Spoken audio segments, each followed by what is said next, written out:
and a good estimated Thursday morning, folks. You got your Mac and Mac guys, Jody McDonald and Johnny McMullen here to hang with you for the next couple hours as we advance on an NFC East rivalry matchup. It was, you got to call it a rivalry. Shoot, the Commanders only lost by 3 points to the Eagles earlier this year. Round 2 of Washington versus Philadelphia coming up in a couple of days. And Johnny Mac for a walkthrough Wednesday. I'd have to say more good news than bad for the Philadelphia Eagles on the injury front, right?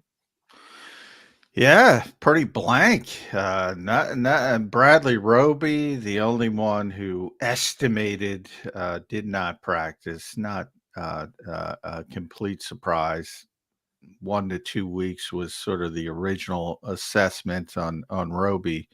So we'll see if he can get back into it by next week. But Milton Williams limited with a heel and Reed Blankenship full practice with his ribs. So that's an indication Reed will be back and you'll get the Middle Tennessee State Blue Raiders back end, which is exciting with Kevin Byard and Reed Blankenship. And of course, Jalen Hurts, for all the talk, not even on the injury report. So that means he's a full participant. Doesn't mean he's not banged up, but he doesn't mean he's going to play. That was the phrase that he used yesterday when he talked to you guys banged up when asked about how restrictive the brace was that he was using. He said, it's not the question I would ask. I would ask, what's it like trying to play banged up? So he admits that there's an issue there, but it's not an issue that will keep him either limited or out of a practice, which means he's going to be a go on Sunday. We talked about this yesterday. In watching the game on TV, I could tell something. There had been no report, no indication that he was playing banged up. But the way that he was running, to me, it was obvious that something was up with his leg. Didn't know what it was. We found it afterwards. It was a knee. So there's something there. There's an issue there, but it's not something that Jalen Hurts is going to cop to or admit to or make an excuse for. Do you think the Eagles will, in any way, shape, or form, allow that to affect their game plan going into the game against Washington, knowing that they've got a banged up need quarterback? Yeah, I mean, you always adjust for what's going on with your particular players. You saw it last year with the shoulder injury when it came back. They certainly tried to protect it, probably came back a little bit quicker than they would have liked if they were able to get a win without him. They probably would have been a little bit more cautious. So they certainly adjusted things to get through it to help protect it as much as possible. You always do that kind of thing. There's so many players in this league that play through injuries, and I think that's one of the things that fans don't always realize. In that, I look at Monday night and Christian McCaffrey, he's on the injury report all week, and he's got an oblique injury, a little bit tearing his oblique. He played every single play. Now, he was on the injury report because he didn't practice. So that's another thing, I think, because I got a question last week. Well, how can the Eagles he's not on the injury report? Because he's fully participating. And if the only way you show up on the injury report is if you don't fully participate in practice. Right. So there's tons of guys who are playing through stuff and you never even see it because they participate fully in practice. Jason Kelce would be, there's always something wrong with Jason, but he goes out there. Now when you're on the injury report, like a Reed Blankenship, because he missed the game last week, then you have to, when you're upgraded to a full participant, you're still on there because you were on it before. So it's a little bit of bookkeeping. But the fact that Jalen hasn't missed any practice time is the reason he never shows up on the injury report. And until he does, he won't show up on the injury report, but it doesn't mean he isn't banged up. And it doesn't mean he's 100%. Fred Warner's another guy I saw on Monday night, just beat up beyond right and kept coming back in the game. Tons of guys on each team play through stuff. Jalen's going to be one of them this week. And I will give the Eagles this much credit. Nick Sirianni, who, at least in my eyes, seems to live from competitive advantage. If there's any way he can grab a competitive advantage, he looks to do that. Sometimes I think to almost ridiculous levels. He don't mess around with the injury report because that's something the league takes very seriously. If a guy doesn't participate, even when it's just an estimation, when you don't have media guys like John McMullen or anybody else going in there to see who is or isn't practicing, I think the Eagles are forthcoming when it comes to the injury report. I don't think they're looking to get a competitive advantage from anybody. If they could, they would. They know they can't, so they don't. And I give them full credit for that. And I don't have to live. If Jalen's going to full participate in practice, he doesn't have to. Now, again, I saw what I saw on Sunday, and I could tell he wasn't 100%. What percent was he? Jalen knows. I could guesstimate for you, but I don't even know if that would be fair or accurate. It's worrisome coming into the game. It's something as an Eagle fan you keep an eye on. You want to be able to see Jalen drop. You want to see him come out of the pocket. What he said yesterday, I thought was, and I again, much like Sirianni, I don't think he was looking to get a competitive advantage. He said, I only get hurt when I'm in the pocket.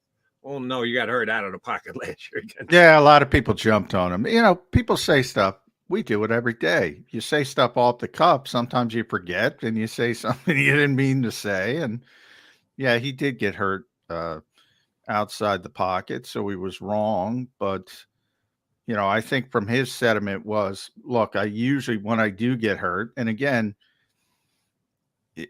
he's played through injuries before, and some of them you don't even hear about or know about because I just explained he plays through them. From his perspective, you know, he tends to get injured more in the pocket than outside of the pocket. So I don't think he was technically wrong, but I don't think it takes away from his point, and I think that was his point. But yeah, a lot of people jumped on that, and it was like, I don't think he's trying to deflect you. He knows everybody, and he probably realized afterwards, and you know, he misspoke. Yeah, and hopefully he doesn't get hurt this week inside or outside the pocket, but the Commanders will be coming for him. First chance to talk to the newest Philadelphia Eagle. Don't we have one of those like every 25 minutes? Yeah, we do. Adding the newest Philadelphia Eagle. You don't get to stay that for long with this team. But Kevin Byard talked to the media yesterday, and I saw some clips from it. He's going to be a really nice fit for this team, not just with the way that he plays safety. He's an upgrade for what they had back there previous to, but he's also got an Eagle mentality. You could tell just by what he said in his first chance to talk to the media. Are you a great player? Well, yeah, I'm a great player, but that doesn't matter because I'm just here to be as good as I can be for the Philadelphia Eagles. He's got that good team first mentality. And I think the Eagles do take their time when they make an acquisition and they try and get someone who's going to fit the locker room, fit the culture of the Philadelphia Eagles. And I think Byard's going to be a perfect fit. Yeah, I do. The Eagles, you know, I don't know. I think they happen to have a bunch of whatever you want to call them, culture setters and good leaders, but I mean they'll take their shots at guys, and we saw it with Jalen Carter, we saw it with C.J. Gardner-Johnson. They'll take their shots with guys who, and in the case of Carter, I think it's completely unfair. Ironically, I think, you know, he just made a mistake, and most of that was overblown. CJ's more of a, you know, he's more high maintenance. Not that he's a bad guy; he's just a high maintenance guy. And you have all kinds of personalities in a locker room. In the case of Kevin, as I said, he was a 5-time team captain. He's a great leader in a similar mold for Tennessee. What a guy like Kelsey or Malcolm Jenkins using his own position would be back in the day for the Eagles. And that's part of it, and that's nice. But the playing part is more important, and the fact that he was a two-time All-Pro, I think, is more important. But yeah, it's helpful to have a guy like him who gets it, understands not only the role on the field but off the field. It's just like an added feather in the cap of the acquisition, and yeah, I mean the rest of the league is just how he likes to win outside the margins. They're making the margins. Margins are supposed to be small. Right. The rest of the league is making them larger because they don't try to do this crap. We mentioned it yesterday. They're arguably the best team in football. Obviously, you have to default to Kansas City because they're 6-1. They won the Super Bowl and all that crap. But they're arguably the most talented team in football, and they're still trying to get better. And the rest of the muck is sitting there. We're pretty good. If you're pretty good, no need, no sense of urgency. So those margins that we think of as small, they get larger. And there's another report that Howie's still looking at. Like everybody brings up Patrick Surtain. I don't know what's going on in Denver. Why would you want to trade that guy? Why in what world is that? All right, you're not ready to win right now. I get that. You're a bad football team. It's one of your arguably your best player. Arguably one of the best cornerback, not even arguably, one of the best cornerbacks in the NFL. He's still on his rookie deal. Why wouldn't he be a part of your future no matter what? Now, there's other issues. Maybe he's making a plus and he doesn't want to be around a bad team. I don't know. I don't know any of that. But I know on the surface it doesn't make any sense why anybody would want to trade a player like that.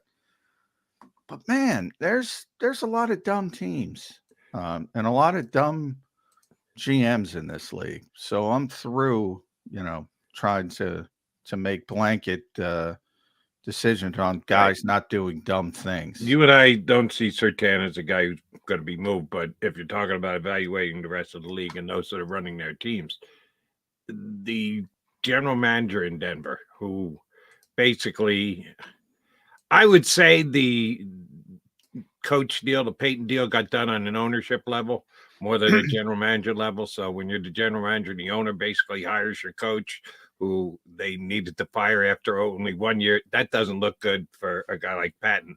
Is he one of those guys in your mind? A general manager who can be taken advantage of? Yeah. Hasn't done a good job. Had a big reputation coming in. He did. He was sort of like Eric DaCosta. He got so many interviews over the years, and he kept saying, not right now. He's looking for the best spot, and he kind of had confidence in himself that eventually he would find the best spot. And I think Denver was a good spot when he got there. It's turned into a worse spot since he got there. So I think that tells you all you need to know. But yeah, I think he can be taken advantage of.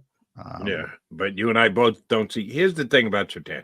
I understand where Denver's at. I know the position that they're in, and they're committed to the coach long term, even though it's gotten off to a pretty putrid start for him in his era. He's only on year 3 of a rookie deal. If he was on year 4 and you got a big increase next year and you think you're at least 2 years away, so you want to get draft picks that are going to be then going through their 5-year period, a first-round draft pick in exchange for him. He's got 2 more years to go. So if you're going to be making moves going forward, he's still on his rookie deal for 2 more years. He's not a 4th-year rookie deal guy. He's a 3rd-year rookie deal guy. He was taken in the same draft as Devontae Smith, and you've told us umpteen times if the Eagles had their choice, their chance, they would have taken Surtain, and he would have been an Eagle from the start. They just never had a chance to grab him. If he gets traded, sorry, Patton, you go immediately on the list of what the hell is that general manager thinking? That makes no sense whatsoever. Well, and by the way, you and I have discussed this. I think this is worth reminding Eagle fans. the Eagles are down now in tradable draft pick capital. If I'm Denver and you're talking about Patrick Surtain, you're sure as hell not going to take a 2026 pick. You're not going to allow, oh, yeah, we'll take a pick down the road somewhere for a guy we took in the top 10 in the first round just 3 years ago. That's not happening. And because the Eagles are short on draft picks, they're eventually going to get compensatory picks for the free agents they lost. They don't have them yet. You can't trade a pick you don't have. So Howie's only got so much ammo in the gun to be able to make another deal. I can't see him. I can't see it either, but I would say this, this is a different type of player. This would take a first round pick, I would think. I mean, I can't imagine that. And would you agree, an immediate first round pick, not a future first round No, pick? immediate, but I'd give up my first round pick. The Eagles' first round pick is going to be worst case scenario, bottom 20s. Right. Best case scenario 32. I'd give that up. I'd race to give it up for a player like Surtain. What are the odds you're getting a player like that at 28, 29, 30, 31, 32? No chance. No shot. 2% at best. Maybe more like 1. Yeah. And certainly not day one when they step in. Patrick Surtain's already one of the best defensive backs in the NFL. So even if you got a really good secondary play, you got to wait for him to grow. You got to go through the starting course and everything else. It makes no sense, John. Yeah. I agree with. I can't imagine they would trade him, but you just keep hearing whispers, and you go and I'm getting pushed for. Some of these guys are just bad at their jobs, and I try to defend them, and I go, well, that makes no sense. And I say, no shot. And then I would say, Kevin Byard, 30, you can make some excuses, explanations for that one. And I still think that's a bad decision. This one would be, you have a new coach, Sean Payton. We know his ego. Is there some reason he doesn't like him? I don't know. There could be 100 different reasons, but if they want to give you that player, yeah, I'll give you my 28th overall pick.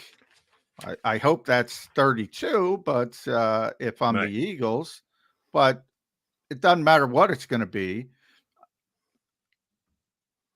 Yeah, I couldn't do it quickly enough, Jetty.